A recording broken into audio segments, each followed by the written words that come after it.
Guys, আসসালামু আলাইকুম। সবাই কেমন আছেন? আলহামদুলিল্লাহ, আমিও আপনাদের দোয়ায় অনেক ভালো আছি। আজ অনেক দিন পর আপনাদের সামনে আমার একটা রান্নার ভিডিও নিয়ে আসলাম। সেটা হলো শাপলা রান্না করেছি, তাও আবার সরিষা বাটা আর চিংড়ি বাটা দিয়ে। আর সাথে কিন্তু আবার একটু ডালের বড়িও ছিল।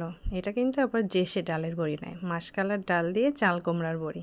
আপনারা হয়তো অনেকেই চিনে থাকেন, এটা আমাদের উত্তরবঙ্গের খুব জনপ্রিয় একটা খাবার, যেটা আমরা রান্না করে খেয়ে থাকি। আর আজকের মেনুতে কিন্তু আমার কই মাছ ভুনাও ছিল। আর মাছগুলো একটু বড় হওয়ায় আমি কিন্তু মাঝখান থেকে কেটেছিলাম। আর কই মাছ একটু বড় হলে আমি মাঝখান থেকে কেটে দেই, এতে তেল মশলাগুলো মাছের ভেতরে ঢোকে। আর মাছটা আমি টমেটো দিয়ে, বেশি করে টমেটো দিয়ে ভুনা করেছিলাম, একটু মশলা বেশি দিয়ে। আর সাথে কিন্তু ছিল আমড়ার ডাল। আর আজকে এই ডালটা আমি প্রেশার কুকারে বসিয়েছিলাম, মসুরের ডাল রান্না করেছিলাম, একটু বেশি করে আমড়া দিয়েছিলাম। আর এই আমড়ার ডাল কার কার ভালো লাগে আমাকে কিন্তু অবশ্যই কমেন্ট বক্সে জানাবেন। ডাল কিন্তু আমরা আম দিয়েও খেয়ে থাকি, চালতা দিয়েও খেয়ে থাকি।